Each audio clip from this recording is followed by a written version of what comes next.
Hello friends, जय गरवी गुजरात। आज हूँ बनावी रही छूँ केक। तो चॉकलेट केक माटे मैं 1.5 बाउल भरीने मैंदो लीधो छे। 4 चमची मैं कोको पाउडर लीधो छे। 1 बाउल जेनाथी लोट लीधो छे ए ज बाउलथी सुगर पाउडर लीधो छे। 1 चपटी मीठું લીધું છે અને બધાને આપણે સારી રીતે ચાળી લેવાનું છે। તો મીઠું અહીં ઓપ્શનલ છે, પણ આની અંદર ટેસ્ટ સારો આવે છે એટલે મેં લીધું છે। ચડાઈ જાય પછી એની અંદર આપણે જે બાઉલથી આપણે લોટ લીધો છે એ અડધું બાઉલ ભરીને તેલ, ઘી અથવા બટર લઈ શકીએ। મેં અહીં બટર લીધું છે અને થોડો મેં 1 ચપટી કોફી પાવડર લીધો છે। તો વેનીલા એસેન્સને અડધી ચમચી લીધો છે અને 1 બાઉલ ભરીને મેં પાણી નાખ્યું છે। મારે હજી આના પછી અડધા બાઉલ પાણીની જરૂર પડશે, ત્યાં તમે અડધો બાઉલ દહીં લઈ શકો છો અને સરસ મજાનો આપણે સ્મૂથ બેટર બનાવી લેશું। તો એક જ ડાયરેક્શનમાં આપણે વિસ્કર ચલાવી અને આપણું બેટર બનાવી લેશું। તો તમે જુઓ છો મેં 1.5 બાઉલ પાણી આમાં નાખ્યું છે, એની જગ્યાએ તમે અડધો બાઉલ દહીં લઈ શકો છો। પછી આપણે જેમ રિબનની જેમ ઉપરથી પડે એવી રીતે આપણું બેટર બનાવી લેવાનું છે અને પછી આપણા જે મોલ્ડની અંદર આપણે સેટ કરવું છે એના માપનું બટર પેપર અહીં તમે કટ કરી અને લગાવી શકો છો। હવે તમારી પાસે બટર પેપર નથી તો તમે એ મોલ્ડને ઘીથી ગ્રીસ કરી અને ઉપર સૂકો મેંદાનો લોટ પાથરી શકો છો અને પછી આપણે બેટરમાં અડધી ચમચી બેકિંગ પાવડર અને અડધી ચમચી આપણે બેકિંગ સોડા મિક્સ કરીને નાખીશું। પછી આપણા બેટરને એકદમ ફ્લફી બનાવી અને મોલ્ડની અંદર નાખી દેવાનું છે। તો તમે જોઈ શકો છો એકદમ સ્મૂથ આપણું કેકનું બેટર રેડી થઈ ગયું છે અને તમે જોઈ શકો છો કેટલું ઘાટું એકદમ મેઝરથી આપણે બનાવીશું તો આપણી કેક પરફેક્ટ બનશે।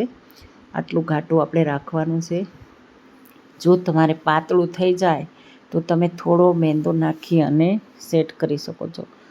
હવે આપણું મોલ્ડ તૈયાર થઈ ગયું છે। પછી આપણે કડાઈમાં મીઠું ગરમ કરવા માટે મૂકવાનું છે અને એ આપણે વહેલા મૂકી દઈએ તો વધારે સારું, પણ તમે એને 15 મિનિટ ગરમ કરી પછી એક સ્ટેન્ડ મૂકી અને એની ઉપર આપણે આ મોલ્ડ મૂકી દઈશું। આ મીઠું આપણે વારંવાર ઉપયોગ કરી શકીએ છીએ, જે નોર્મલ આપણે ખાતા હોય એ મીઠું છે। પછી આપણે આને જે એકદમ વધારે ફ્લેમ પર 10 મિનિટ રાખી અને પછી આપણે લો ફ્લેમ ઉપર 45 મિનિટ આપણે એને ચડવા દેવાની છે કેકને। તો સરસ મજાની તૈયાર થઈ ગઈ છે આપણી કેક। તમે જુઓ છો સ્ટીક છે આપણી ચોખ્ખી બહાર નીકળી છે। તો આપણે કેકને થોડી વાર ઠરવા દઈશું અને પછી આપણે અનમોલ્ડ કરીશું। તો હાથ લાગે એટલી ગરમ છે હજી, તો આપણે અનમોલ્ડ કરી અને પછી આપણે એને હજી ઠરવા દઈશું થોડી વાર માટે। 10 મિનિટ ઠરી જાય પછી આપણે એની માટે ગનાશ લગાવવાનો છે ઉપર, તો ચોકલેટ ગનાશ બનાવીશું। તમે જોઈ શકો છો કે કેવી સરસ આપણી કેક રેડી થઈ ગઈ છે। હવે આને ગાર્નિશ કરીને તમે કોઈ પણ રીતે સજાવી શકો। તો મેં ગનાશ રેડી કરવા માટે એક બાઉલની અંદર અડધો કપ દૂધ લીધો છે, તેમાં મેં કોકો પાવડર 2 ચમચી જેવો નાખ્યો છે। અહીં તમે 1 ચમચી કોકો પાવડર અને 1 ચમચી ચોકલેટ પાવડર નાખી શકો। પછી મેં 1 ચમચી કોર્નફ્લોર, 1 ચમચી મેંદો અને 1 ચમચી દળેલી સુગર લીધી છે, બધું મિક્સ કરી। અહીં તમે મેંદાની જગ્યાએ કોર્નફ્લોર 2 ચમચી લઈ શકો।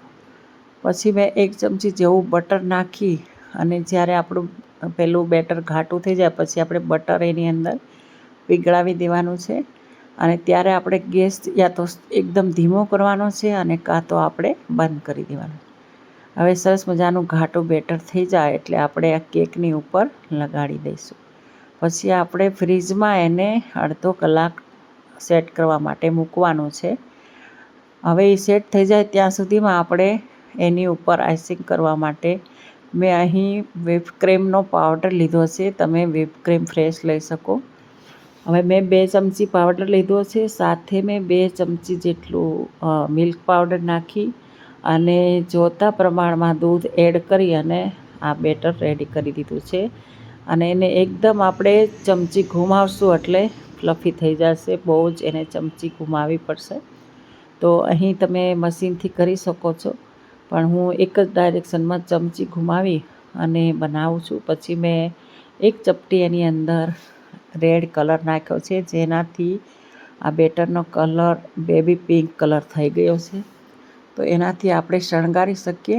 હવે મારે આ કેક છે એ બીજાને આપવાની હતી, એટલે એનું જે ગાર્નિશિંગ છે એ મેં અહીં નથી બતાવ્યું, કારણ કે એને જે લખવાનું હતું એ આમાં મારે પોસ્ટ નહોતું કરવું. એટલે મેં બસ એ સોરી જે ક્રીમ પહેલાં નોઝલમાં ભર્યું છે ત્યાં સુધીનું શૂટિંગ લીધું છે. તમે કોઈ પણ જાતનું ગાર્નિશ કરી શકો છો. તો મેં અહીં નાના સ્ટારની જે પેલું આવે છે એ લઈ અને નોઝલમાં આવી રીતે સરસ કોથળીની અંદર લગાડી અને સેટ કરી દીધું, અને એમાં એક ક્રીમ ભરી દીધું છે. તો આટલા ક્રીમથી આપણી આ કેક સરસ ગોઠવાઈ જશે. તો આજની રેસીપી તમને કેવી લાગી જરૂર કહેજો, અને આનાથી આપણે જે ગાર્નિશ કરવું તે થઈ શકે.